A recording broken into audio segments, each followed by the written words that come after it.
السلام عليكم الزول بونسوار. قمنا البارح بذكرى مزدوجة لزوج حفلات في نهار واحد. يعني في الحقيقة ذكرى تاع 20 أوت 55 في شمال القسنطيني، و20 أوت 56 في مؤتمر الصمام. كان لنا الشرف البارح والسعادة استقبلنا خونا الكبير سي عز الدين، الكوموندون عز الدين اللي كان معنا، وكان معنا سي عزيز مواتس، وكان معنا ابراهيم السنوسي، وحكينا ودردشنا وبزاف الناس اللي اتصلوا بيا البارح ولاموا عليا قالوا لي كيفاه تقطع سي عز الدين وكيفاه ما خليتوش يكمل واش عنده يهضرها معانا، وطلبوا مني انه نطلبوا من سي عز الدين يعاود يرجع معنا اليوم شويه، ولو يعني النهار تاع اليوم باش نفتحوا لكم ستاندار باش تعبروا عن رايكم بالاخص في هذه الذكرى العزيزه على الجزائريين. ولكن سي عز الدين قبل يجي اليوم يقعد معنا شويه ما بين ربع ساعه الى 20 دقيقه، واحنا متشرفين به بزاف. وسي عز الدين ميرسي دافوار اكسبتي نوتر انفيتاسيون، مرحبا بك ويعطيك الصحه اللي راك معنا. سي عز الدين Namzia, je suis heureux d'être avec vous. كوموندون عز الدين. Oui. سي عز الدين مرحبا بك. Oui. Donc pour hier, moi aussi j'ai reçu plusieurs coups de téléphone. قالوا لي عز الدين la fin du scoop. Donc je profite, je termine la fin du scoop et je rentre dans les questions et réponses. Très bien. Donc au retour. باردون سي عز الدين، سامحني قبل ما تبدا. كاين سي عزيز مواتس كان معنا البارح، كاين طرح عليك زوج اسئله نطرحوهم عليك ساعات تجاوب اذا يعني استطعت، ثم نخليك تتطرق كيما تحب انت.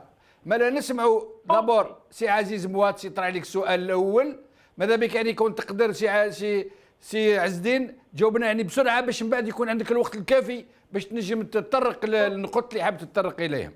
نسمعوا سي عزيز مواتس. عزيز مواتس. سي عز الدين، vous savez que le colonel Ouamran ainsi que le colonel Hmimed Ghbalou ont successivement déclaré que le congrès de la Soumam, l'initiateur de la demande, c'était bien Zéroud Youssef. Est-ce que vous aviez eu des informations au vent de cette affaire? Merci de confirmer, s'il vous plaît. سي عز الدين سمعت السؤال؟ Je réponds. Oui, bien sûr, je vous en prie. Voilà. Chauffe Amo. La réponse, elle remonte au 1er novembre 1954. Au déclenchement de la lutte armée, Ben Mehdi devait être à Oran pour le premier coup de feu. J'ai beau chercher, j'ai pas trouvé sa trace à Oran. Et le déclenchement s'est fait normalement en Oranie, et un des adjoints, le premier adjoint de Si Ben Mehdi, est tombé au champ d'honneur les 2-3 jours du déclenchement. اسمه عبد الملك رمضان الله يرحمه. Le deuxième adjoint, Bossov, est parti sur l'extérieur. La Wila 5 a continué le combat avec ses chefs de région. Ouattaha Saha, elle n'a pas failli. Mais Ben Mehdi, il a rejoint Alger. Comment ça se fait qu'il a rejoint Alger? Donc ce point-là, bqa fi rasi. Est-ce que Ben Mehdi, avec Boudias, avant le déclenchement de la lutte armée, ما تفهموش يتفهموا في زوج pour que le rôle de coordinateur par intérim soit assumé par Ben Mehdi. Donc, Ben Mehdi, sa présence à Alger équivaut pour moi qu'il était le coordinateur. Il a été renforcé avec l'arrivée, avec la sortie de prison de Ben Ramadan, Allah yarhamou. Mais je te dis une chose, Amou. La révolution du déclenchement, le 20 août 56, 20 mois, elle n'avait pas de direction nationale. Les deux qui assumaient un semblant de direction, c'était Didouche, Ben Mehdi Rabbi Rahmou ou Abber Ramadan. Quant à l'initiative du premier congrès, puisque mon ami vient de dire qu'il a entendu Amran et Ahmed dire que l'initiateur est Zérout Youssef, c'est possible, je ne peux pas démentir ça, je ne suis pas au courant. Je ne suis pas au courant. Mais le déclenchement de la lutte armée, après le 1er novembre, on ne peut pas m'enlever de ma tête. Le coordinateur, c'était Ben Mehdi et il a été rejoint par Abban Ramadan. Alors, nous allons écouter la deuxième question avant de vous laisser nous dire ce que vous vouliez nous dire. Deuxième question de Aziz Mouatz. J'aimerais savoir si les Moudjahidines au Maki, dans la wilaya 3 et la wilaya 4, qu'il connaît très bien, avaient un salaire et de quel niveau était-il ce salaire? Merci. Siezdin, est-ce que vous avez entendu et compris la question? C'est vrai. Très bien. C'est vrai. Lorsqu'ils sont sortis, nos congressistes, parmi les décisions qu'ils ont prises, Galoulna,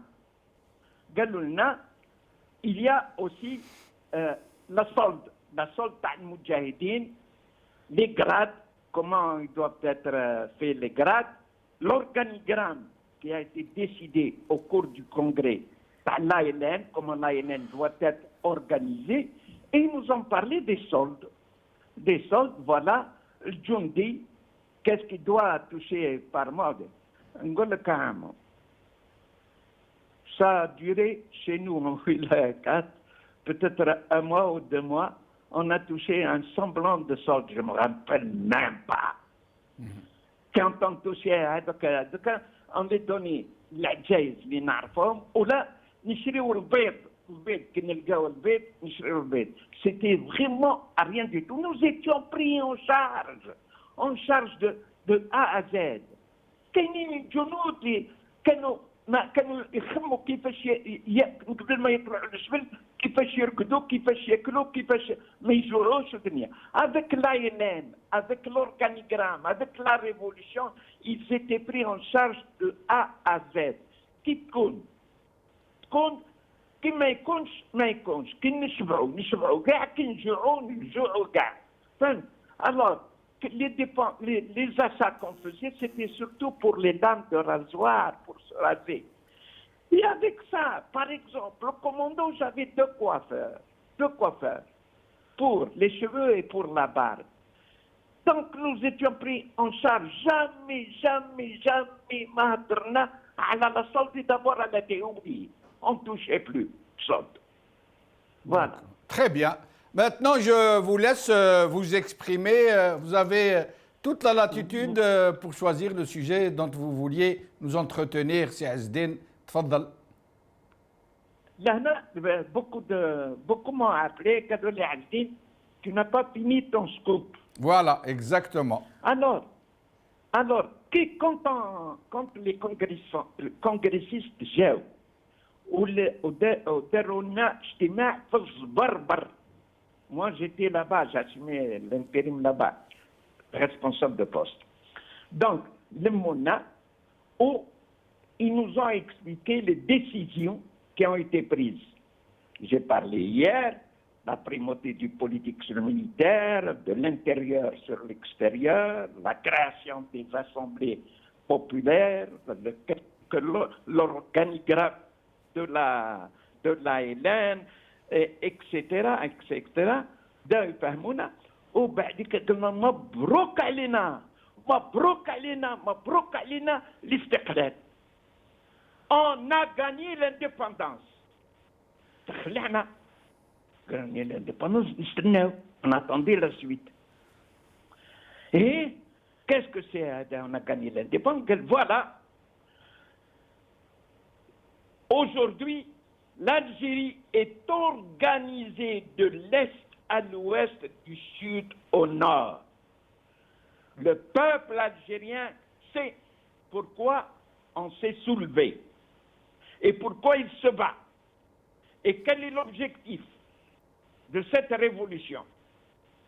C'est très important. Et en même temps, Galouna, Hamdoullah ya Rabbi, aujourd'hui, tous les partis ont adhéré individuellement au FLN, de sorte que le seul interlocuteur demain, s'il y a négociation avec l'ennemi, c'est le FLN. Et il faudrait que vous sachiez que l'indépendance a été gagnée, mais il faut passer à la caisse. Il faut passer à la caisse, il faut payer. On est passé à la caisse à Amo, en 62. Ça nous a coûté très cher, notre révolution.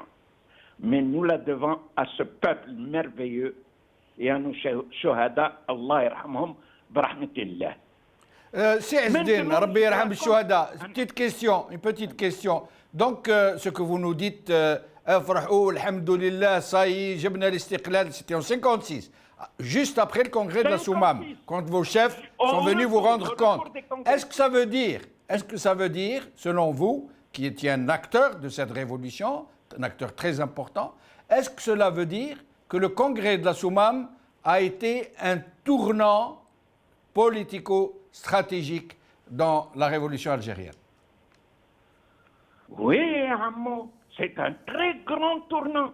C'est la première fois qu'on avait une direction à l'échelle nationale pendant la guerre, du déclenchement. La première direction, c'est le CCE, un état-major politico-militaire.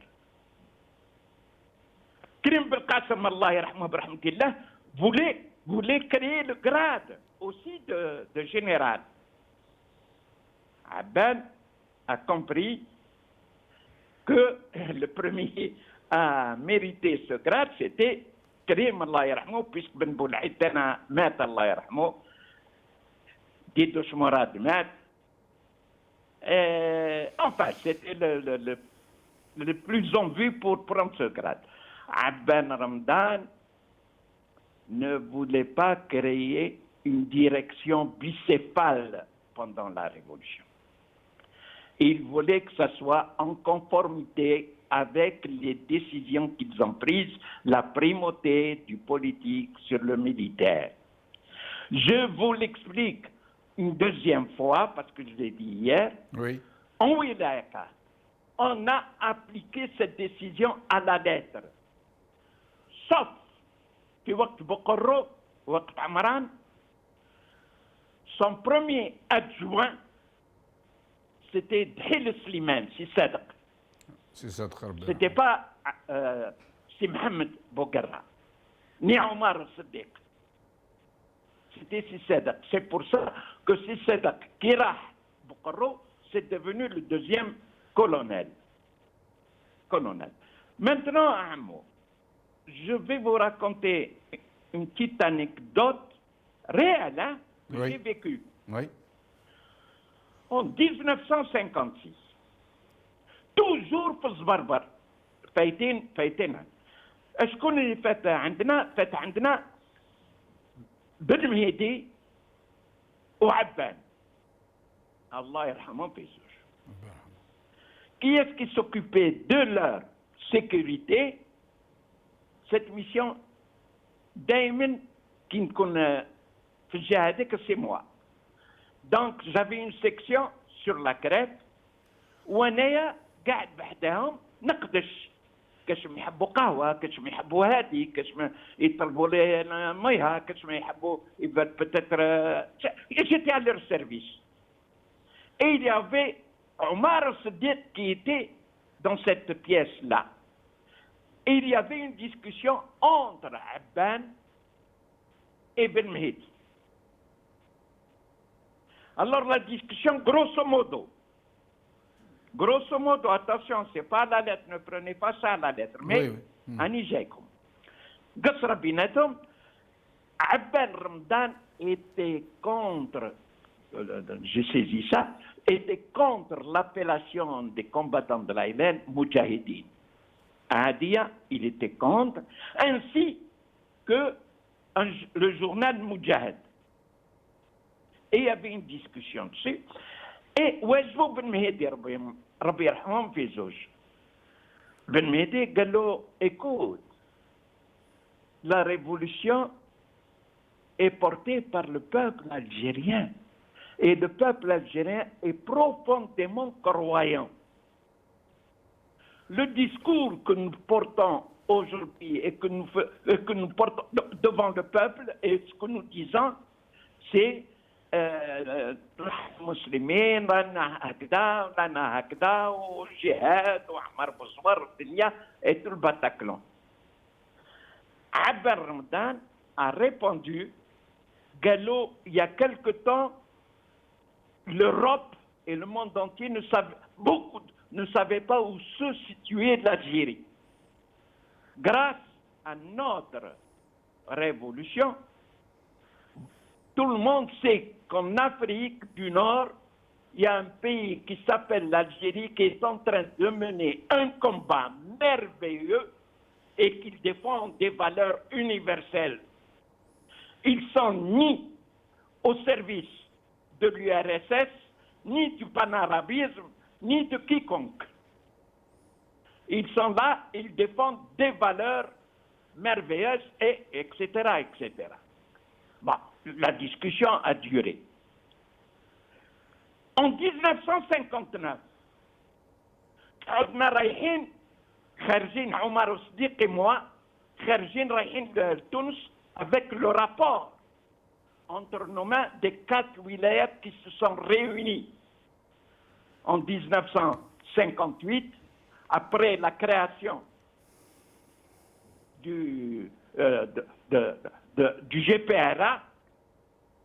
Il y avait un rapport assez constant qui revendiquait beaucoup de choses, juste d'ailleurs, qui a créé une mini-crise à Tunis et qui a, de cette mini-crise, une réunion s'est déroulée qui a duré 100 jours, et de cette réunion, il y a eu la création de l'état-major. Mais ça, c'est une autre histoire. Mais Siezdine, ce que vous nous dites... Je termine. Oui, تفضل Siezdine. Je termine une phrase, Barcola 2. Alors, on se trouvait, les Ores, Omar Siddiq et moi, رايحين لتونس. فكرت هذاك الواحد قلت يا سي عمر قلت له تشفى en 1956 كجماعة رايحين للكونغري قال لي وي قلت له il y avait une discussion entre Abban et Ben Mehdi قال لي oui je me rappelle قلت له la discussion c'était autour de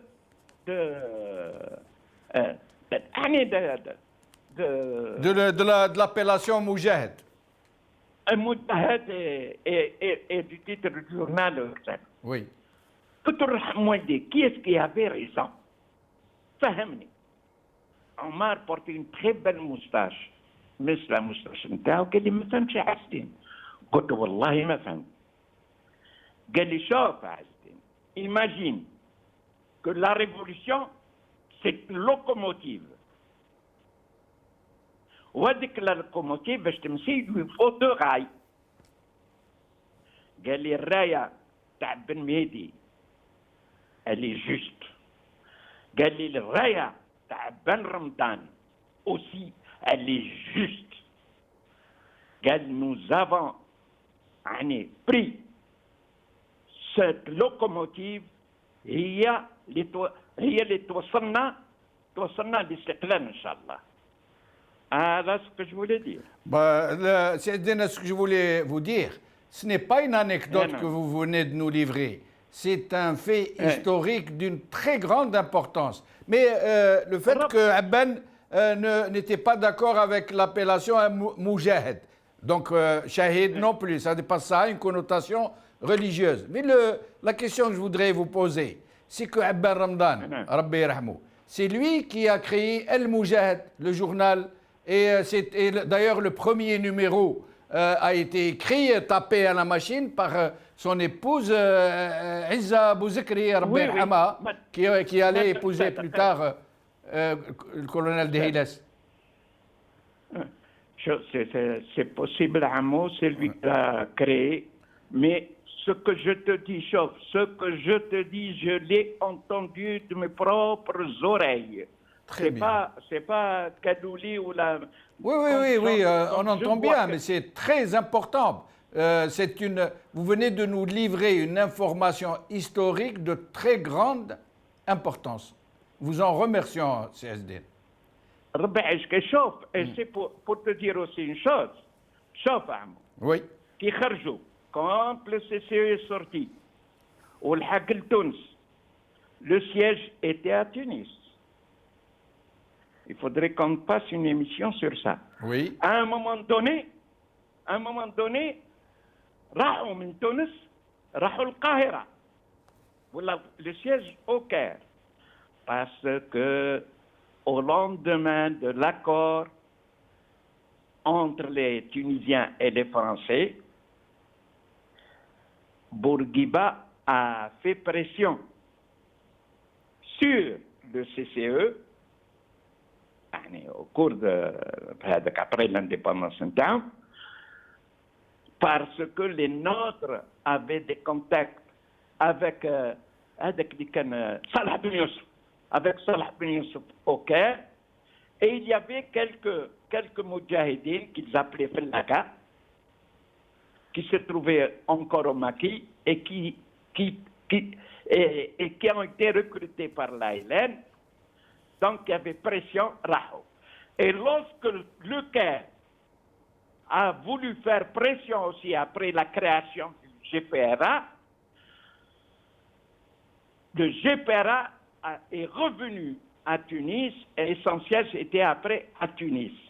Pour vous dire, Bark, que pendant toute la Révolution, l'Algérie n'était sous aucune obédience, ni communiste, ni occidental, ni panarabisme, ni Ammar Bozouar.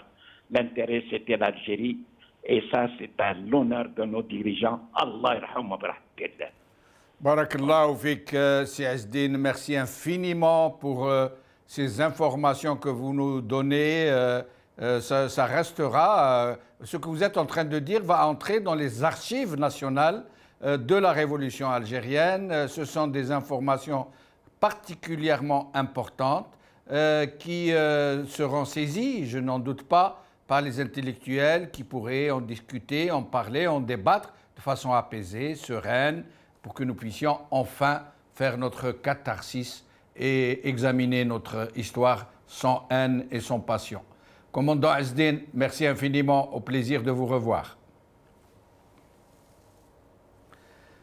نفتح لكم ستاندار الآن باش نتكلموا على هذه الأحداث هذا تاع 20 أوت 55 و 20 أوت 56 20 أوت 55 تاع يعني الشيء اللي صرا في لي ماساكر qu'il y a eu l'insurrection du nord constantinois et les massacres يتكلموا على الأقل من 12000 مسلم كما يقولوا على ليبوك كانوا يقولوا لي musulmans ولا لي زغاب علاه باسكو ماتوا 72 فرنسيس كانت لا ريبريسيون يعني توصل لدرجه وين على الاقل 12000 على حساب بعض الارقام، 20000 على حساب ارقام واحده اخرى، واللي ما لقاوش حتى الجثث نتاعهم لليوم.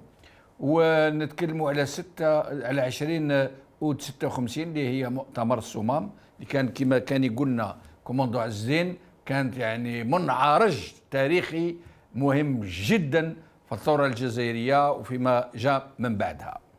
نفتحوا ستاندار. شكون معنا؟ حميد من تيزي وزو، مرحبا بك سي حميد.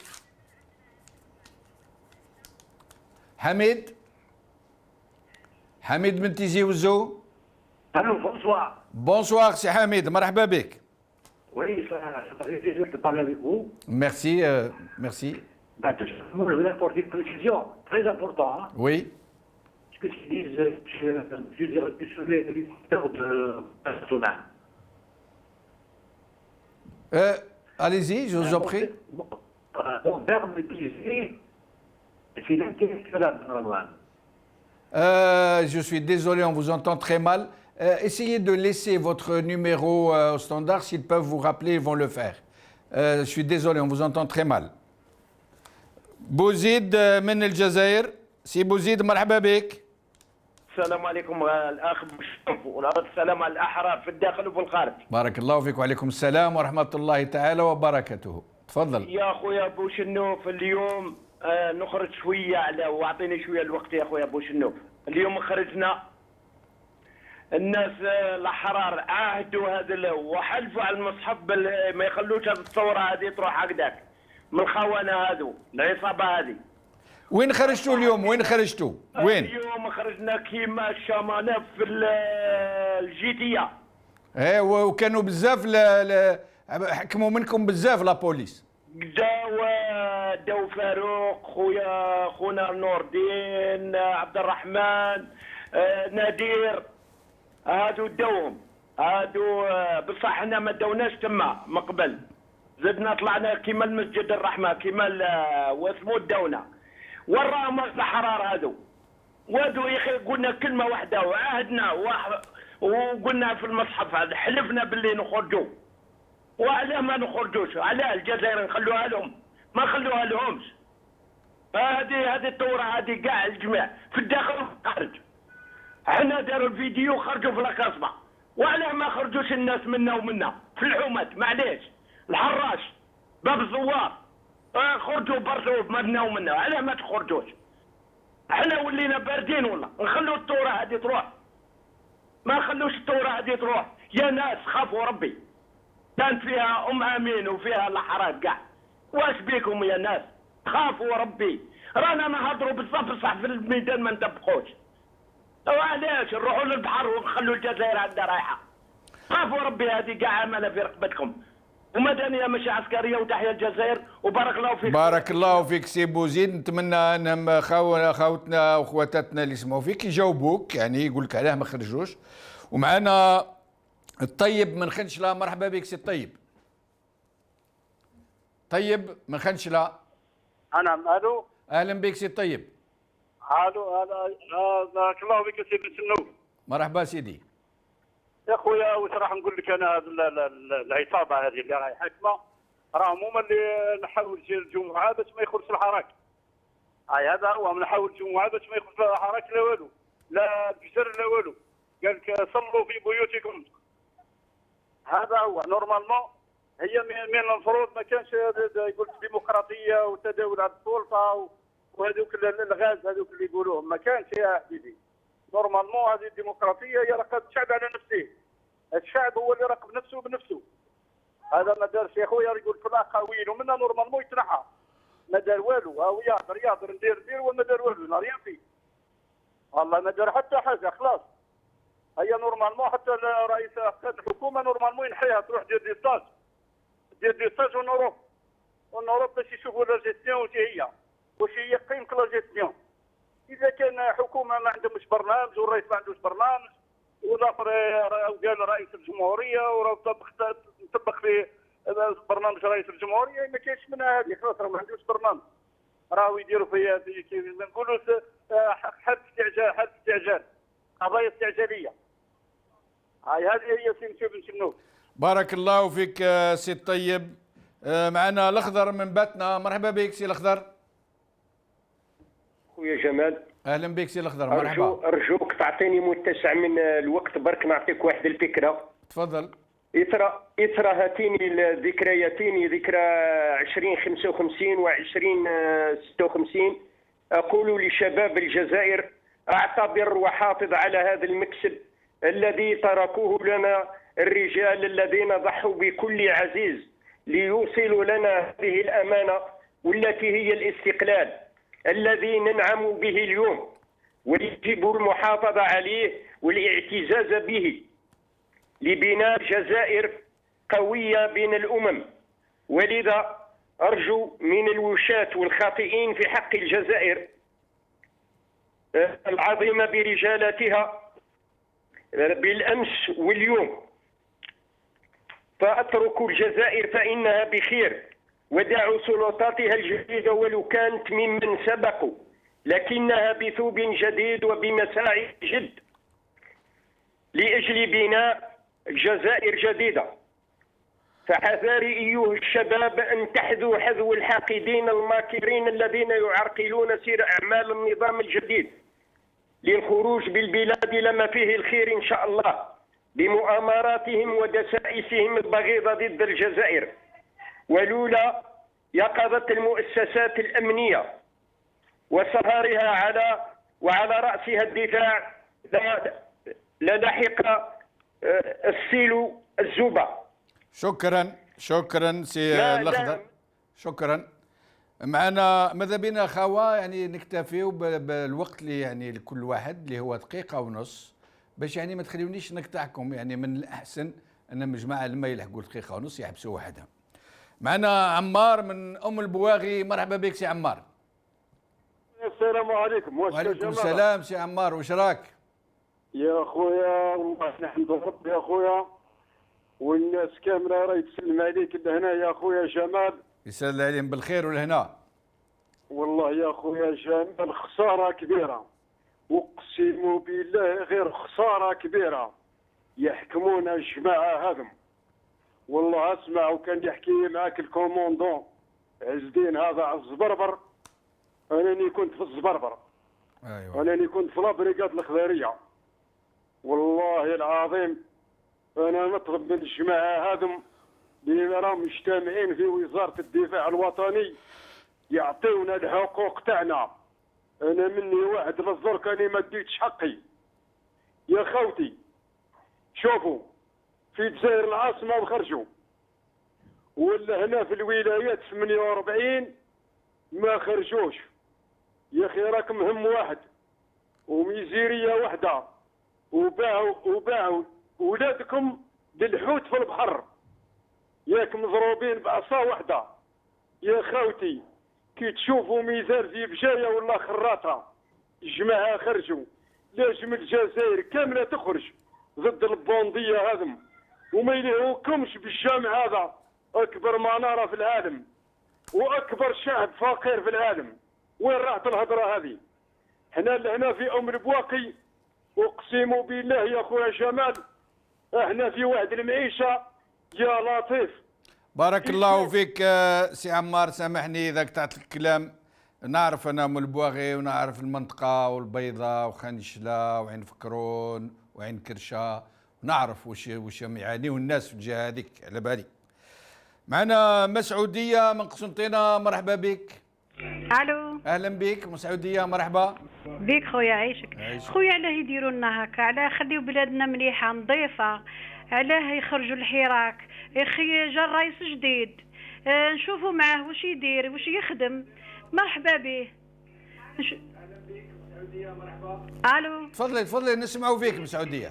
بك خويا. عايشك. تفضلي خويا. راح نقول لك يعني علاه بلادنا مليحه وبلادنا يعني نظيفه، وليه الرئيس هذا اللي جا. مسعوديه سامحيني اختي، سامحيني مسعوديه، لازمك تبعدي من التلفزيون يا مسعوديه، لازمك تبعدي من التلفزيون باش نسمعوك مليح. هكي قدام التلفزيون بعدي عليها. وتفضلي نعاودوا لك الوقت من جديد. تفضلي. نعم. تفضلي بعدي من التلفزيون وتكلمي. بعد من التلفزيون. نعم. الو تفضلي، نعاودوا لك الوقت من جديد. تفضلي. ايه قلت لك اخويا راه يفسدوا لنا في البلاد بارك عليه. هي هضري يفسدوا لنا في البلاد. جانا الرئيس الجديد نشوفوا طرا معاه واش يدير مع الشعب، نشوفوا الساعه معاه، ومن بعد الساعه لا ما كانش يخرجوا الحراك اخويا. بلادنا نظيفه، ولادنا شبيبتنا نظيفه، علاه يديروا لنا الحراك هكا؟ يحوسوا يفسدوا لنا البلاد، يديروها كيما سوريا، يديروها كيما ليبيا. بلادنا اخويا احنا ما نحتاجش هك العشريه السوداء اللي عقبناها بركات، ما نحتاجوش احنا. الو تفضلي نسمعوا فيك. كملي. ايه ما نحتاجوش اخويا احنا يا الحراك هذا اللي راه ينوضوا، هادو اللي راه يحوسوا يفسدوا البلاد، هادو فتنه يديروا في الفتنه. الرئيس تاعنا يا اخي جا جديد، كنا بلا رئيس، جانا الرئيس الحمد لله، حكومه عندنا رئيسنا الحمد لله. علاه يفسدوا لنا في بلادنا؟ بلادنا نظيفه، بلادنا لاباس علينا احنا، علاه اخويا يفسدوا لنا في البلاد؟ هادو منافقين، هادو اللي يديروا هكا منافقين، راهم منافقين يحوسوا يديروا. لا بسعوديه ما سمعيني.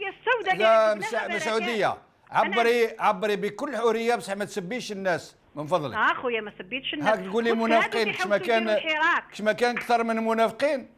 نعم ما تقوليش الناس منافقين، عبري بصح بلا ما تسبي الناس. ما سبيتش الناس حاشا ربي، قلت لك هادو اللي يحوسوا يديروا هكا يفسدوا البلاد هي هكا. بارك الله فيك مسعوديه. معنا خونا سعد بوعقبه حاب يتدخل. مرحبا بك خويا سعد. بغيت نتكلم فقط على ما ذكره عز الدين. تفضل. حقيقة في 56 قبل مؤتمر صمام، هذا الكلام تقريبا قاله لي المرحوم بوصوف. ايه. فرنسا كانت تبحث على المفاوض، على جهة تتفاوض معها، لأن في 56 خلاص تقريبا حتى العجيز امنوا باستقلال الجزائر. سي بور سا الكلام اللي قالوا في الزبربر انهم مبروك عن الاستقلال كاين منه. وكان الصراع بين الداخل والخارج. الداخل يحوس هو اللي يتفاوض، والخارج من القاهره الوفد الخارجي حب هو اللي يكون يشبطي المفاوضات. سي بور سا جاءت العمليه تاع الصمام، وقالوا بلي الاستقلال وارد، والحمد لله ان المفاوضات ما جزاتش بزعامه الخارج، لان كان يصير لنا ربما كما الفلسطينيين نضيعوا في التاثير الخارجي، والثوره ما تحققش. وايضا فكره تاع زيروت في شمال قسنطينه في 55.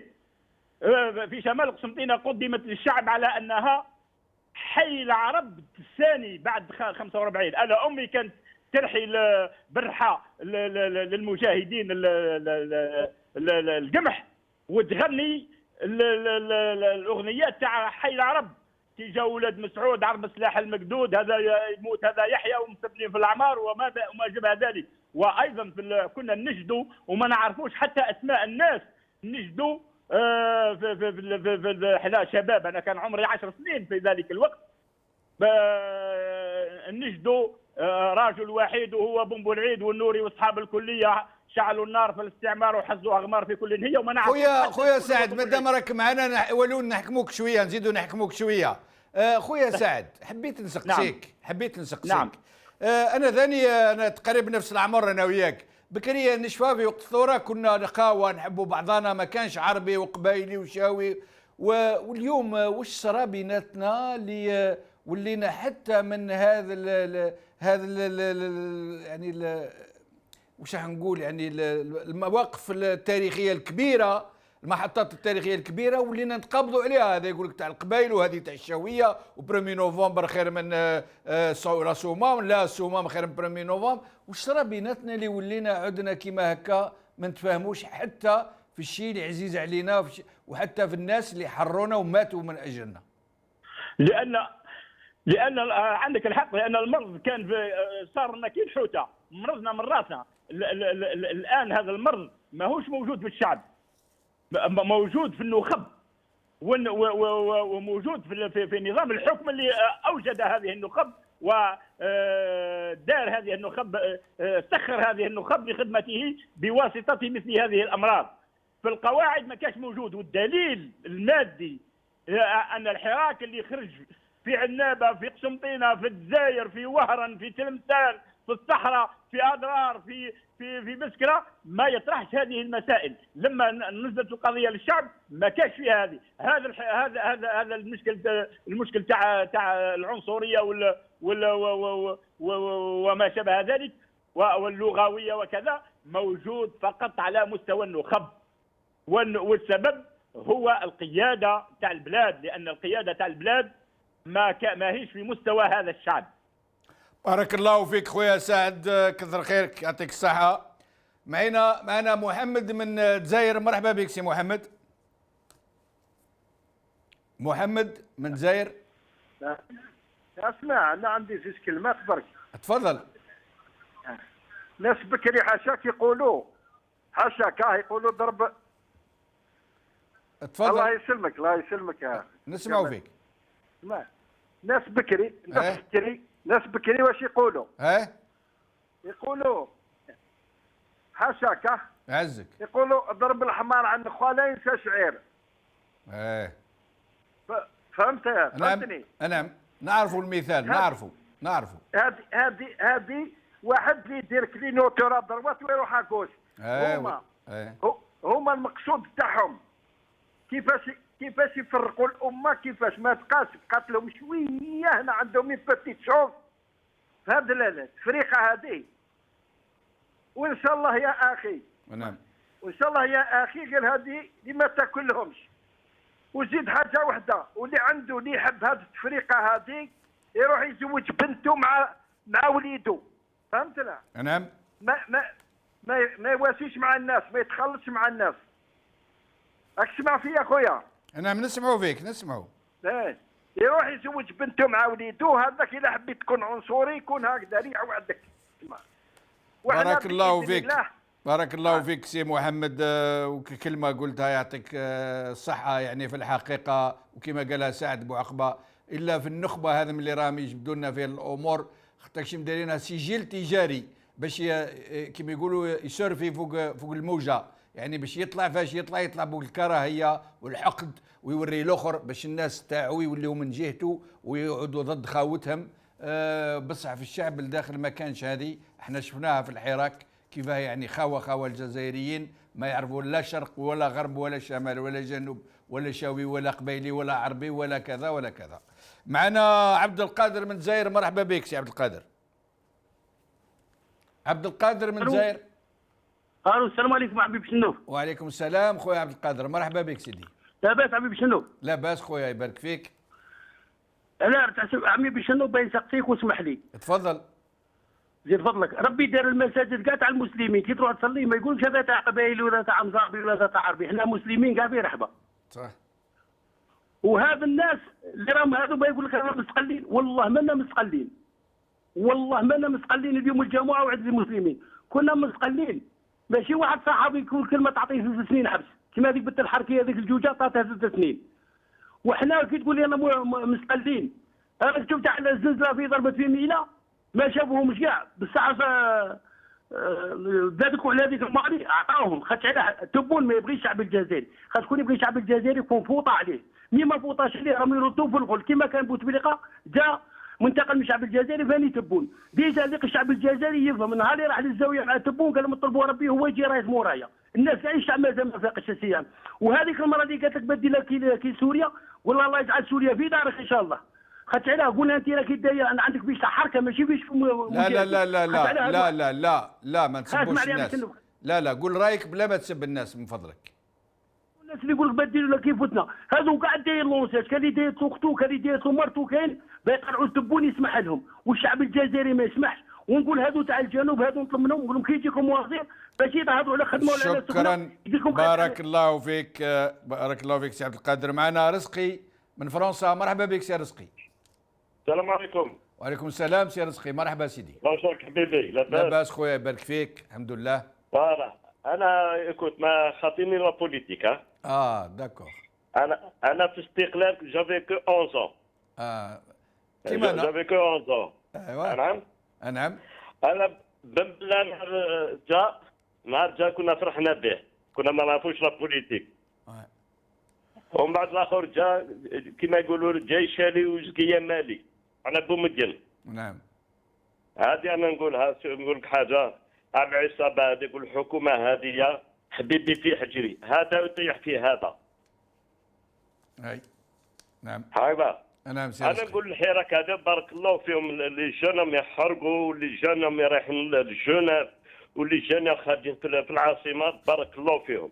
جو سوي بارمي انا جو في فير ان ابل، لا سول شوز كي نو غيست لازم لا غريف جينيرال. نعم. تسمعني حبيبي؟ نسمعوا فيك سيدي. انا لا سول شوز هادو ما يحشموش، لازم شوف حنا 200 نديروها غريف جينيرال، خليهم يخرجوا يباليي وخليهم يخرجوا يخدموا. غريف جينيرال نعطوهم من سمان توا نكملوا عليها. نعم نعم. والعصابه هذه كما يقولوا حبيبي في حجر هذا يطيح في هذا.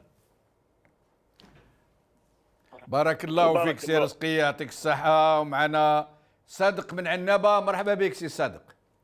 السلام عليكم مسيو بن شندوف. وعليكم السلام سي صادق، مرحبا. شوف مسيو بن شندوف، l'Algérie c'est un géant ligoté.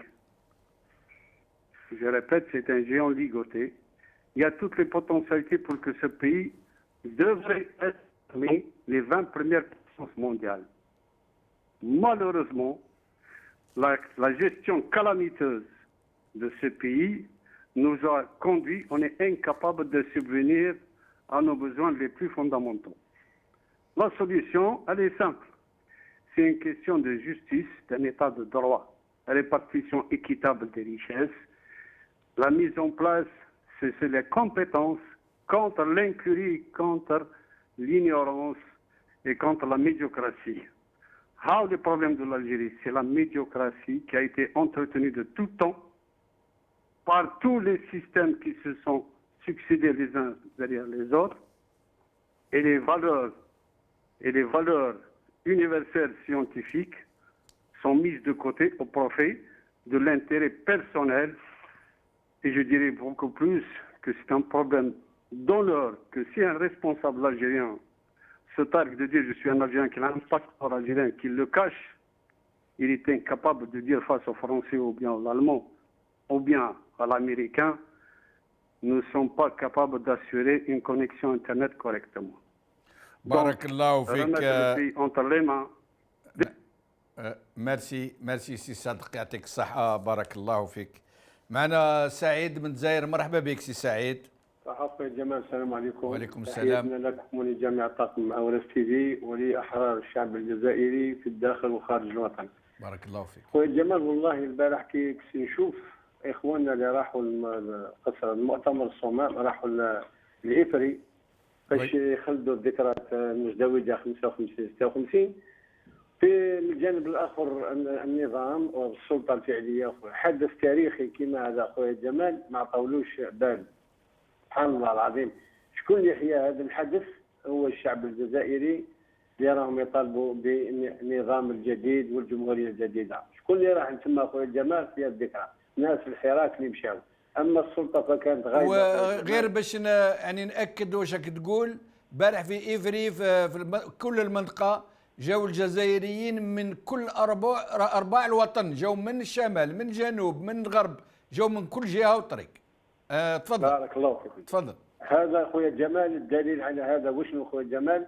بان الشعب الجزائري موحد، لان مؤتمر الصمام نهار انعقد خويا جمال جميع مناطق الوطن خويا جمال كانوا حاضرين تما. هذا خويا جمال كل الشعب الجزائري من الشرق من الغرب من الجنوب من الشمال من الوسط كامل تلاقاو تما خويا جمال. هذه اللبنه هذه اللحمه هذه خويا جمال اللي بينت لهم البارح واش يشوى الشعب الجزائري والاهداف الحقيقيه اللي رانا حاطين فيها.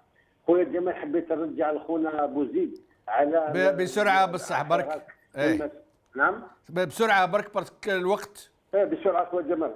شوف خويا جمال، نهار الشعب الجزائري علق الحراك يا اخي على بالك خويا جمال هذا الوباء هذو علقوا على الصحي الوضع الصحي خويا جمال. لو كان خويا جمال الشعب الجزائري دوكا يخرج خويا جمال بقوه. خويا جمال شكون اللي من بعد يتحمل المسؤوليه؟ من بعد النظام هذا يحوس يدير جاستيس باش يحصل فيك ويحصل لك هذه يقول لك الجائحه هم داروها الناس هذو همجيين يسموا ولا كما يحبوا ويقولوا له الفكره ممكن مريضه ولكن لا تموت. بارك الله فيك بارك الله فيك سي سعيد. معنا كمال من لندن.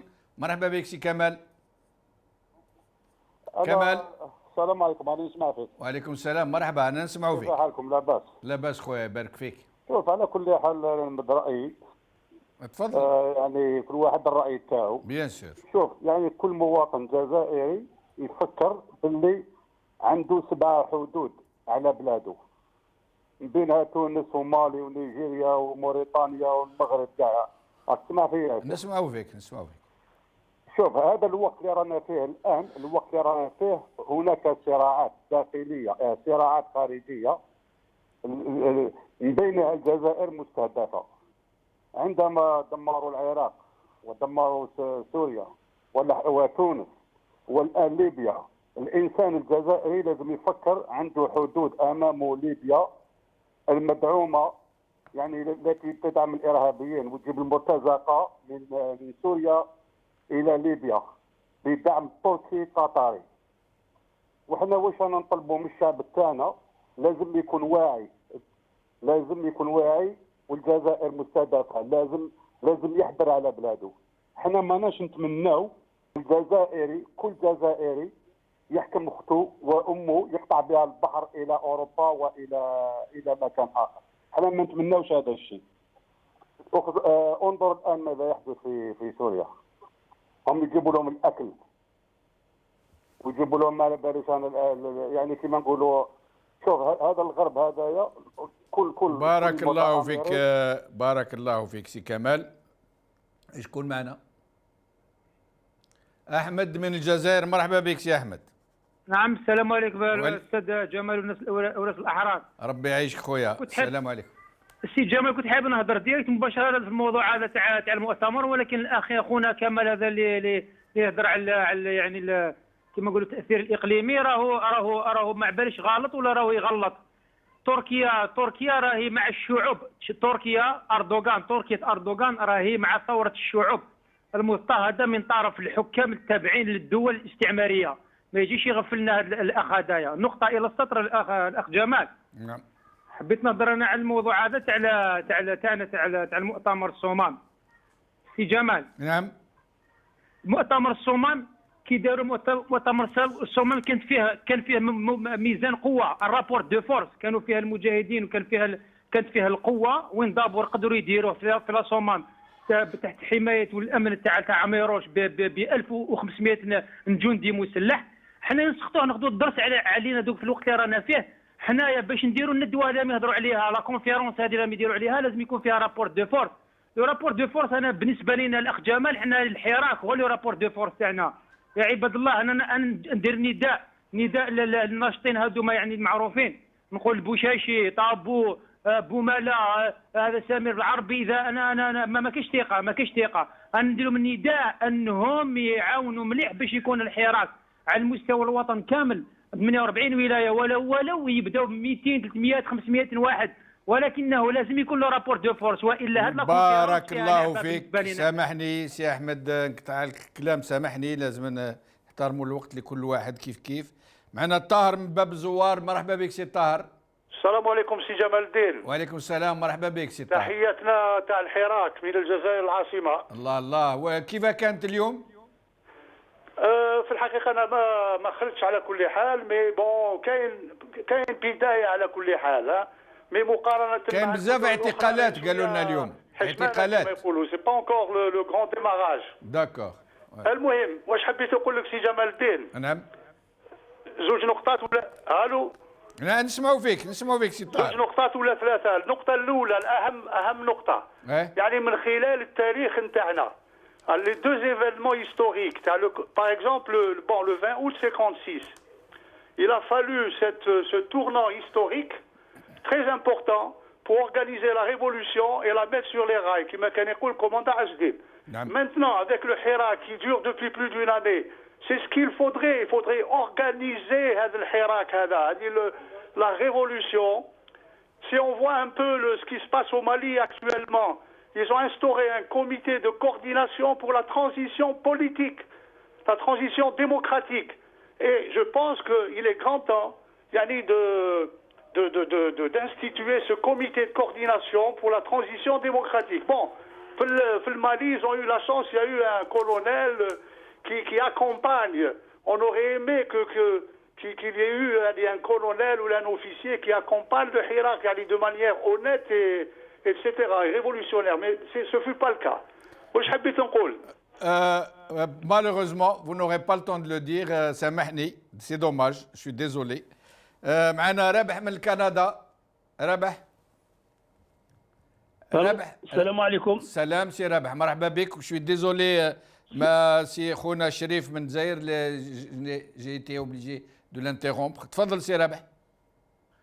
Je voulais faire juste une suggestion au peuple algérien, pour faire la question en particulier.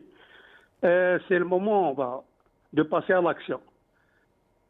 Quoique le Hirak est déjà passé à l'action depuis un an, mais il faut escalader. Donc je veux dire par là, une petite suggestion, j'ai pensé une petite suggestion, c'est l'action il faut tous les jours. الناس تخرج في حومتهم في الشارع تاعهم في الكارتيه تاعهم وماشي فوندردي وماردي tous les jours ينظموا رواحهم 2 heures ان ابريميدي ولا لا جورني ولا وكل الناس تاخذ الاحتياط تاعها بوين دو في سوسيو ايكونوميك دونك ويخرجوا دونك سي لاكسيون ومن بعد نشوفوا ليليت بوليتيك نورمالمون تتبع دونك ميو اورغانيزي لي شوز دونك هاد الناس هذا السيستم هذا لازم له لاكسيون سي لي سول مويا هما ماذا بهم هذوك هكذا النهار كان حنا نعيطوا نهضروا كلشي هما يفون سكيل دون افير وحنا قاعدين نتفرجوا فوالا هذه هي. بارك الله فيك سي رابح, شكرا. معنا نور الدين من الجزائر. نور الدين. السلام عليكم. وعليكم السلام. واش راك صافا؟ مرحبا بك خويا, والله لاباس, يبارك فيك. الله يبارك فيك خويا. انا نهضر لك على الحراك برك تاع اليوم. خرجنا حنايا رحنا لعيسى كيدير, والله غير السخانه هذيك يا خويا جمال. السخانه هذيك كنت بعد من التلفزيون شويه, بعد من التلفزيون باش ما يكونش الروتور. يعني نقصلوا كاع نقصلوا. سمعت؟ نعم. رايحين من الحره شاطي حتى عيسى تيدير. والله وكاع كبار حنا غير اللي فات الستين والسخانه هذيك والاخر. لحقنا لتما تلمينا شويه واحد 50 ولا. سمعت يا خويا جمال؟ نعم. قلت لك واحد 50 ولا قالك درنا لايف تما قالك. حنا غير درنا لايف وهما عيطوا للشرطه جاو سكلوا منه ومن وحنا دخلنا لهم كاع الزنايق والجماعه وين راحت. ومن بعد بدنا نستناو حتى عيطوا لنا من القصبه. خرجوا من القصبه, خرجوا جاو تاع باب الواد جاو. المهم خرجوا شويه صافا. مي بصح خويا جمال انا حبيت نعطي نصيحه برك لا جوناس هذه. حنا رانا كبار غير اللي فات 60 سنه, هذا المستقبل تاعهم. رايح للبحر رايح للاخر, اخرج على المستقبل تاعك. تزيد تضيع 20 سنه واحد اخرى من بعد كي تروح تكبر خلاص, ومن بعد تقول والله غير ما درت والو, راه المستقبل تاعي ما كان لا سكن هذا والو. نوض دور تبدا المستقبل تاعك دوك يجيك. ما تخليش يزيد لك هذا تبوني دارك 20 سنه واحد اخرى هكذاك في الفراغ. سمعت خويا جمال؟ نعم سمعناك. بارك الله فيك خويا. وبالله يعني كاع الاحرار القريفه تاع الصح الاحرار. بارك الله فيك, شكرا. معنا نور الدين من الجزائر, فقدناه. معنا مسلم من عنابه. نعم. مساء الخير الاخ جمال. مساء الخير. بس انا نحسب مسلم راجل كيفاه؟ لقمتي مسلم. نقمتك, مرحبا بك. نعم من عنابه. انا اليوم نحيي قناه الأوراس ونحيي العاملين فيها, وراني راح نقول لك على الحراك اللي صار في عنابه. راهم ما خلوناش من ساحه الثوره وهم يجريوا حتى وصلنا ل 11 ديسمبر 11 ديسمبر الحي اللي نسكن فيه. انا ما خرجتش بصح كي سمعنا يعيطوا كيما كان خرجنا نطلوا. راي هم عقابهم لي فواتور تاعهم البوليسيه, ما خلوهمش وكاكا كملوا وراحوا. رانا في الله لا يشوفك عنابه راهي عليها حصار كبير. شو؟ ما خلوناش نساء رجال اطفال، يعني الناس حابه تخرج مع السخانه اليوم 45 درجه وما خلوناش. ما كانش عنف يعني ما ضربوش الناس؟ لا هم عقابهم بالطوموبيلات وهم يجروا ويعيطوا. واحد يصور هذاك وديما يتنعتوه يهضر في عنابه، مسكين يصور من الطوموبيل تاعو حكموه هبطوه داوه. يعتقلوا فيهم يعني اعتقال يعني بدون يعني الناس تعيط سلميه. انا كنت نخرج من انا سكت فيها انا مريضه ما قدرتش. اليوم 45 درجه راي الله لا يشوفك ساعه. رانا كل حابين مدنيه ماهيش عسكريه. ولا تبقى الله على خير. وفي ماذا بينا رانا نقاوموا للاخر دقيقه. بارك الله فيك اختي، يعطيك الصحة ويعطيكم الصبر ان شاء الله، وشوية برود ان شاء الله اليوم في عنابة. معنا خونا محمد من النرويج. مرحبا بك سي محمد. السلام عليكم. وعليكم السلام، مرحبا سيدي. نجيز دي بتيت ريمارك. احنا احتفلنا بمؤتمر الصمام، والعصابة لازم تدينا نوتر مؤتمر وتسميه مؤتمر الظلام. وان سيت تاع بور لونو سي لورغانيزاسيون دي ناسيون ديزونيو باسكو سكي سباس او مالي سكي سباس en Biélorussie تشوف les poids et deux mesures ce qui se passe actuellement. Ce que je veux dire انا au peuple algérien لازم يتكل على روحه، ما يتكل على حتى واحد اخر من الخارج باش يعاونوا ولا. نعم. سكون فوا انا اللي ساكن في النرويج وشفت اليوم الوقفه تاع بيلاروسي كيفاش كانوا لي جورناليست لداخل، كيفاش كانوا يصوروا سي ديفون لو بارلمون نورفيجيان، كيفاه يواسوهم. احنا نديروا وقفات تو لي سامدي جامي هبط ان جورناليست ولا. دايور سكو جو دير دوما كاينه وقفه تاع في النرويج، واللي راهم يسمعوا فينا ماذا بينا يجوا غدوه ونكونوا وين. اعطينا الوقت والمكان. الوقت والمكان. بوكو بور سكو فو فات. اعطينا الوقت والمكان اللي كاين غدوه الالتقاء هذا لا مانيفستاسيون في النرويج. C'est toujours devant le Parlement, toujours devant le Parlement. Devant le Parlement, à quelle heure? À 17h. À 17h باش يعني خاوتنا اللي في النرويج يكونوا على بالهم. انا عارف اللي كاين اللي تسمع وكاين ماذا بينا يكونوا باسكو كاين الشتاء طيح. نعم. الموفي طون. هذا واحد عنده الشتاء والبرود وواحد ميت بالسخانه، هذه هي الدنيا. بارك الله فيك خويا محمد. معنا نبيل من الجزائر. مرحبا بك سي نبيل. السلام عليكم السي جمال وناس الاوراس الاحرار. وعليكم السلام خويا، مرحبا بك سيدي. الله يسلمك. يعني عجبنا الحال مليح يعني البارح في الذكرى تاع المؤتمر هذيك اللي راحوا لها كامل النشطاء تاعنا المعروفين، امثال طابو، امثال بوشاشي، بوماله، سامي بالعربي، يعني نفس جديد ان شاء الله. ولكنه دوك هما هادو ماذا بينا يريكوليو شويه اللور، باسكو معروف حنا النظام تاعنا قمعي. لو كان يحاولوا يزيدوا يافونسيو شويه يوسعوا شويه في السياسه يعاودوا يعتقلوهم ثاني السي جمال. نعم. دونك باش ما يعتقلوهمش هما اللي يلزم لهم لونتوراج تاعهم اليوم تما اليوم معاهم، هما يسمى يقدموهم للقدام باش يافونسيو لنا في الحراك وفي لا موبيليزاسيون في المسيرات.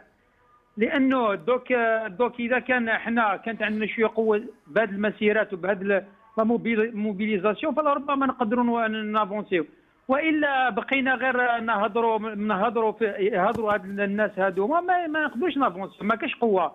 لانه النظام راهو في المكان ديالو بالجيش تاعو بالشرطه تاعو بالدرك تاعو بالاداره ديالو ما راهوش سامع. انا واش نقول يعني باراليل نقول للشعب الجزائري والحان لوقت 48 ولايه انها باش تتحرك ولو يوم بالجمعه يعني بصفه يعني كما نقولوا يعني تدريجيه، ولكنه الوقت رانا سبتمبر ان شاء الله. اذا كان قدرنا باش نديروا شويه يعني قوه بهذه المسيرات السلميه وبالكثافه وبالوحده نقدروا نافونسي، والا شكرا. مازال الحال شويه طويل.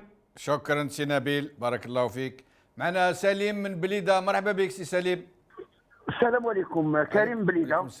اهلا بك، مرحبا. السلام عليكم شيخ جمال. اهلا خويا، مرحبا.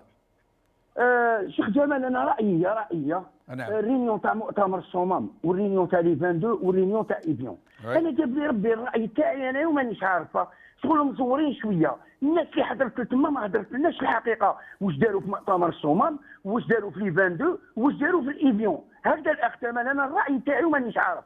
والراي الثاني تاعي تاع الحراك، لازم احنا الحراكيين كامل نتفقوا على النهار اللي نخرجوا فيه باش ما نكونوش طعمه سهله للدوله هذه. يخرجوا 50 يقدروا يدوهم، يخرجوا 100 يقدروا يدوهم، بصح كي يخرجوا المليونيه ما يقدروش يدوهم. الاخ جمال لازم نديروا نهار كما نقولوا في الفيسبوك قال له 28 نخرجوا خرجه كامله هكذا الاخ جمال. ونزيد نحكي لك نقول لك باللي تبون هاد الايامات على بالو باللي الحراك راح يتحرك، وهما الدوله تاعنا تتحرك اكثر من اللي الحراك او يتحرك. كل يوم راهم رينيون، كل يوم راهم يبينوا للشعب باللي احنا رانا مع الشعب واحنا رانا كذا واحنا رانا كذا. او كيما اليوم واش دار تبون فتح كليب دو بان للشعب الزوالي، قال لهم ما كاش هنا هذه المرفه. الناس دوك واش تقول بني ويوي هذوما يقول لك تبونا وراح يسجم لنا البلاد، ما راهمش فاهمين باللي هما يلعبوا الالعاب تاعهم سبعه. هكذا الاخ جمال. نعم. لازم احنا ثانيه لازم نفيقوا، لازم نكونوا واعيين ثانيه الحراكيين هذوما. والحراكيين هذوما ما يخرجوش النص، لازم نخرجوا كاع نشوفوا القوه تاعنا وين وصلتنا، باسكو هما ثانيه طونك كاين بني ويوي القوه تاعنا رايحه تنقص. هكذا الاخ جمال. نعم. ولا لا كاينه هكذا. ونقول لكم السلام عليكم، وان شاء الله السمانه الجايه نديروا فيها نهار ونخرجوا كامل. بارك الله فيك سيدي. الحاجه الاخ جمال ثانيه، نعم، احنا ثانيه لازم نمشوا بها سلميه ولا خرجنا، باسكو كيما قال لك الاخ هذاك الاولاني عندنا حدود مع ليبيا. حفتر هذاك ثانيه ماشي بنادم، لو كان احنا تتخلط لهنا في البلاد نديروا العنف، لازم احنا نكونوا سلميين فوق اللازم. لو كان نديروا العنف كاش ما يصير. بارك الله فيك خويا سليم، يعطيك الصحه. صح. معنا محمد بن تيبازا، مرحبا بك سي محمد. لاباس؟ اهلا بك سي محمد. الحمد لله. سي بشروف، انا حبيت نحضر حاجه تاع التاريخ. تفضل. فهمت، وهذه انا قريتها في كتاب على كل حال تاع المسؤولين تاع الجزائريين اللي داروا التاريخ، مؤسسين الثوره. فهمت، نهار اللي داروا نهار اللي في الجزائر راح يديروا مؤتمر تاع الصمام راح يديروا، يبان كاين ثلاثه مسؤولين سياسيين تاع فرنسا كانوا في فرنسا وجاوا للجزائر وتلاقوا مع المسؤولين تاع اللي راح يديروا المؤتمر ابرم نظام مش شكون، وقالوا شو قالوا له؟ قالوا له يا دي فوالا احنا رانا نقول لك باللي الحكومه الفرنسيه ما تقبلش دوله اسلاميه مسميتنا معناتها الجزائر. هذه تاع تاريخ انا قريتها في كتابات، كان بزاف الناس ما يعرفوهاش مي كاينه من هذه، وهذه هضر عليها بغدا، هضر عليها في ذاك الوقت هذاك كي راح الخارج هكا راح قال المسؤولين اللي كانوا في الخارج تلف عليه. ذاك الوقت هذوك جا على بالهم باللي الجزائر راح دير مطار تاع السومال. تشوف الجزائر كانت كاع مخدوعه، بكل مخدوعه. هنا تشوف علاه ديجا كاين حاجه على المسؤولين تاع الجزائر كاع اللي كانوا هنايا، علاش الجزائر ما نقولوا ما جابتهمش الاذاعه وهضرت معاهم وقالوا لنا الحقيقه. دوك الجزائريين دوك راهم حاصرين في التاريخ، كل واحد واش يهضر، يقول عبر ماشي مليح، الاخر ماشي مليح، كانوا الحركه كانوا هذيك، الى المشكل هذاك دوك مازال كاين. ولو كان كاين تاريخ صحيح ما نلحقوش لهكذا. هذه حاجه تاع التاريخ انا حبيت نقولها، ونقراها في كتابات تاع مسؤولين تاع الثوره. هذه يا خويا شنو. السلام عليكم. بارك الله فيك سيدي، يعطيك الصحة. ومعنا بدوي من بجاية، مرحبا بك سي بدوي. عمو جمال. أهلا بك خويا، مرحبا سيدي. أهلا بك، مرحبا. الله يسلمك يعيشك. فوالا خويا جمال، انا والله غير واش نقول انا لهاد لي جون كيما اليوم انا كل ما يكون خرجه في بجايه نخرج. واليوم كيف كانت اليوم؟ واش حبيت نقول دو بريفيرونس هاد لي جون هذوما تاع 20 طون 22 طون 26 طون 30 طون 35 يا خويا تبارك الله عليهم وربي يحفظهم ان شاء الله ويحفظ البلاد. واش نقول يا خويا جمال، انا والله غير جو سوي lundi victime du 5 octobre mercredi 5 octobre 88 من سنترال لابيروز اسمه سيدي فرج بالعكنون سرحوا لي، ومن بعد بالعكنون سرحوا لي في بوارسون. كيفاش نعرف، كيفاش على بالكم، كيفاش انا نقول بامكان انا وليد العاصمه ونعرف كي ميم داخل فورغون ما يبانش، مي على بالي بالطريق وعلى بالي بدخلات وخرجات، نحس بودني وين كنت. بون قلت لك سرحوا لي في بوارسون والحمد الحمد لله عشت في حوتي كاع يقولوا مات مات مات مات، الحمد لله عشت. ولا ولات الحكايه تاع بعيد الشر تاع هذا الشيء هذايا، نقدر نسمح في خدمتي ونقدر نسمح في بناتي ونقدر نسمح في كلش. علاش كاين الزواوله يغيظوني بزاف، كاين ناس بارك الله فيك. سامحني سي بدوي، سامحني. معنا رزقي من تيزي وزو. مرحبا بك سي رزقي. السلام عليكم. الزول فلاوان. وعليكم السلام. الزول فلاك. نقول هذا الشعب الجزائري، يا شعب يا خويا، يا شعب يا شعب، هذا يقولوا ثورة سلمية، هذا هو ثورة سلمية، ثورة سلمية. يلزم يشوفوا النهار نخرجوا الطريق بولادنا بالقشطانة، يعني كيف تجيبوا نقعدوا في الطريق ما نوليش حتى الدار حتى نجيبوا الحق تاعنا ولا كاع نموتوا. هذا ثم الثورة يا الخاوة، النظام تاع بوتفليقة ما يحشموش. نديروا الطريق نقعدوا في الطريق بالقشطانة بولادنا، كيف تلعبوا كيف تجيبوا نقعدوا كاع في الطريق حتى نجيبوا الحق تاعنا ولا كاع نموتوا. السلام عليكم. وعليكم السلام خويا رزقي، يعطيك الصحة. معنا عبد الرحمن من لندن. اهلا بك سي عبد الرحمن. السلام عليكم خويا جمال. وعليكم السلام السلام على طاقم اورس تيفي. مرحبا بك. والسلام على الاخ عز الدين، شرفنا على كل حال، تبارك الله فيه. واليوم عندي شويه برك نقط نتكلم عليهم، على واحد الانسه، واحد المراه دخلت معاك وقالت لك عندنا رئيس. الجزائر ما عمرها كان فيها رئيس. الجزائر عمرها من 62 ما كان فيها رئيس، كانوا فيها غير الكلوفيه. هذا البريزيدون تبون هذا كلوفي، ويقولوا الكلوفي في راس الجبل وطلع ليه الديب بكلاه، وما ياكلوش الشعب الجزائري ولا تاع الحراك، اللي جابوه رايحين ياكلوه. وثانيا اللي لاتر انونيم قال لهم ما زلتش تعرفوا بهم.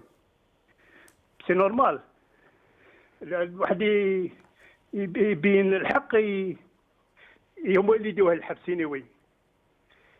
خاطر بوتفليقه نحى لا كور دي كونت، وتبون نحى لي لاتر انونيم. سكني في بس لي لاتر انونيم يعني حقيقه سي با تخي، يعني واحد يطيع الناس وما يسنيش باسمه متدرج، سي با بيان، يفو اسيومي ولا ما تقولش. انا رايي يقول لي بلي عنده الحق تبون في هذه. اوكي. ولا كور دي كونت اللي حاب. لا هذيك حاجه اخرى، هذيك سي اوت شوز.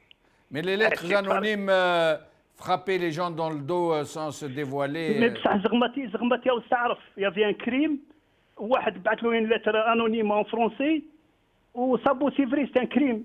هذيك المراه قتلوها بالرصاص.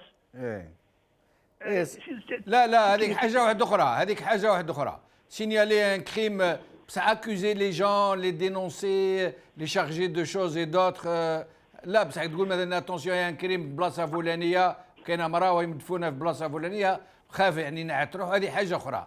هذا الانونيما هذا اللي توليغابل ليميت جو كخوا. على كل حال خويا جمال، نتمناو دوله ديمقراطيه في الجزائر، ودوله حريه ديمقراطيه شعبيه ان شاء الله. ربي يعيشك خويا، يبارك فيك. السلام عليكم خويا جمال. السلام عليكم.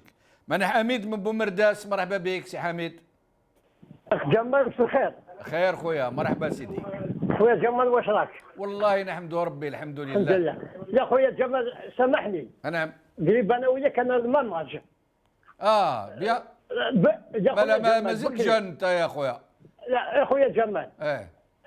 واش من العام الشعب الجزائري احتفل سواء بسان جويي سواء بالفان، بس سان جويي اللي احتفلوا به العسكر لي جراد.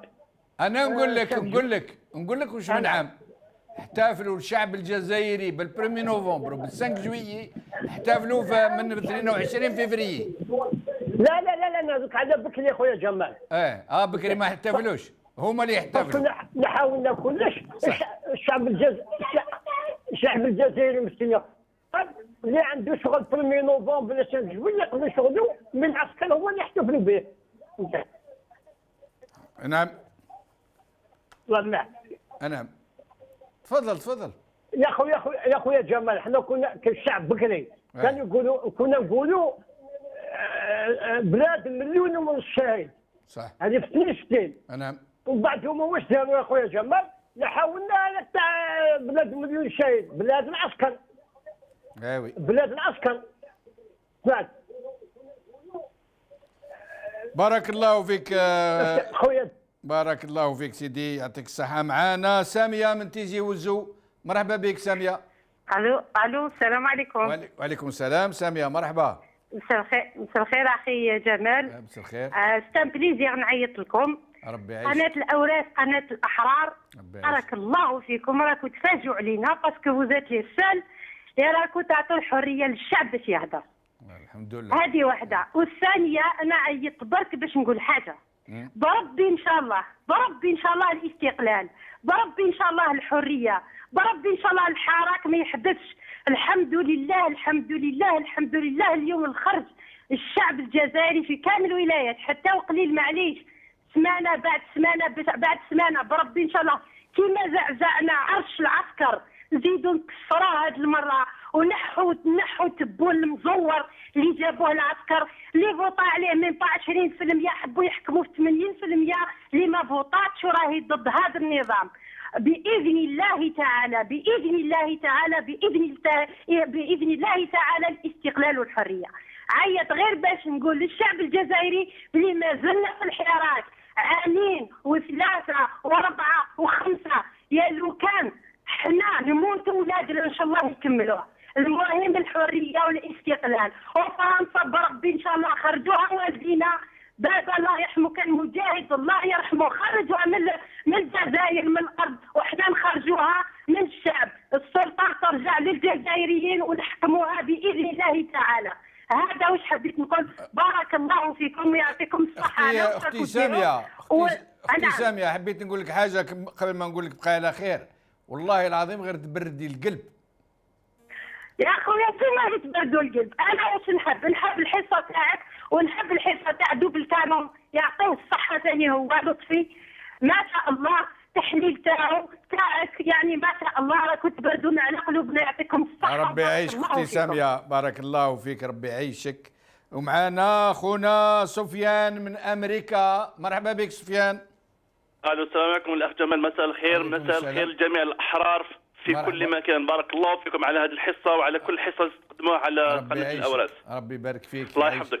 الاخ جمال، الاستعمار الفرنسي الهدف تاعو هو ما تكون جزائر مستقله، جزائر حره، وعدو فرنسا الاكبر هو الاسلام. نرجعوا للتاريخ الاخ جمال. شو سبحان الله، تركيا لما حطموا الدوله العثمانيه الهدف تاعهم بعد تحطيمها اقامه الدوله العلمانيه.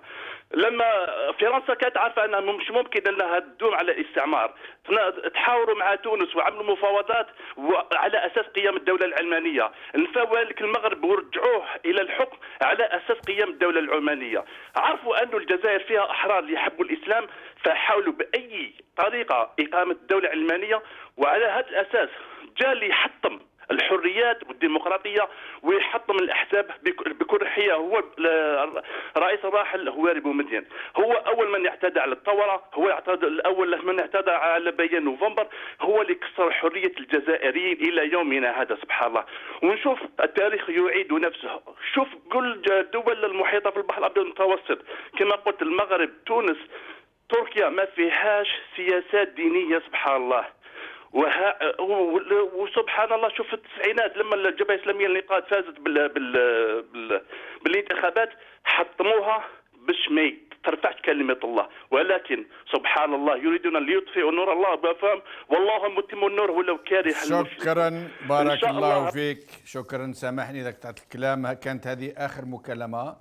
نشكركم خواتنا خواتاتنا، تعيطوا دائما، عيطوا، مرحبا بكم. حتى الناس اللي مع النظام، الناس اللي عندهم لربما هم عندهم الحق، احنا ما على بالناش، الشعب هو اللي يحكم، ولكن بلطف وبعافيه نعيطوا، ما نسبوش بعضنا البعض، كل واحد يعبر عن رايه بكل حريه، ما كانش اللي يقطعوا. انا نعاهدكم باللي هذاك القطيع تاع ندير روحنا هكذا وحنا نقطعوك، ما نقطعوش الناس الا اللي يغلط يفوت الحدود تاع لا كوريكسيون تاع الكلام اللي مش مليح ولا. اما الناس اللي يجيو باش يعبروا مرحبا بهم. وما ننساوش حاجه، انه بلادنا راهي في خطر. مش كيما راهم يقولوا البعض ترجع ليبيا وترجع سوريا، على خاطر شي الشعب حب يهدر بحقه ويطلب حقه ويطلب كرامته. كيفاه اللي يطلب كرامته يولي سوريا؟ تخوفوا اسكو تقبل الذل وقبل الحقره وقبل العفيس، سينو تتحرك تروح تولي سوريا. صافي دير كواسا. لا بالعكس، اللي يهددني بهذه هو اللي قادر يرجعني سوريا، والله ينصر ان شاء الله الشعب السوري. لا الشعب الجزائري ما هو يطلب والو ومش يدير في العيب. واش قاعد يقول؟ قاعد يقول انا حبيت الكرامه، حبيت الدوله تاع قانون، حبيت عداله مستقله، حبيت الفرز بين السلطات، حبيت دستور نديرو انا مش ديروا انت تفرضوا عليا، حبيت المنتخبين تاعي ما تشراوش في السوق المزايده، اما المنتخب ننتخبوا انا. هذا ما يطلبوا الجزائريين، مش عيب ومش حرام، بالعكس. الشعب اللي ما يطلبش هذا الشعب ما يستاهلش الحياه. الشعب اللي يريد الحياه يطلب الكرامه نتاعو، واللي ما يطلبش الكرامه نتاعو يولي شعب تاع عبيد.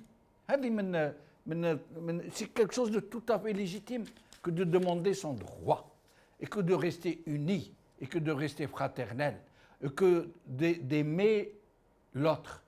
حتى اللي مش كيمانا ما عندوش نفس اللغه، ولكن نحبه ونعاونه ونوقف معاه، ولما يتظلم نوقف معاه. هذه هي المواطن، وهذه هي appartenir à une même nation.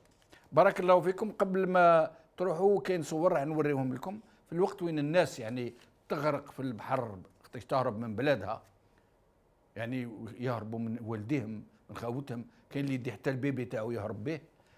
في نفس الوقت الناس هذا من الحكام هذا يديروا دي سونتر دو فاكونس اي دو روبو للضباط الساميين الله اعلم تاع الجيش والعائلات نتاعهم.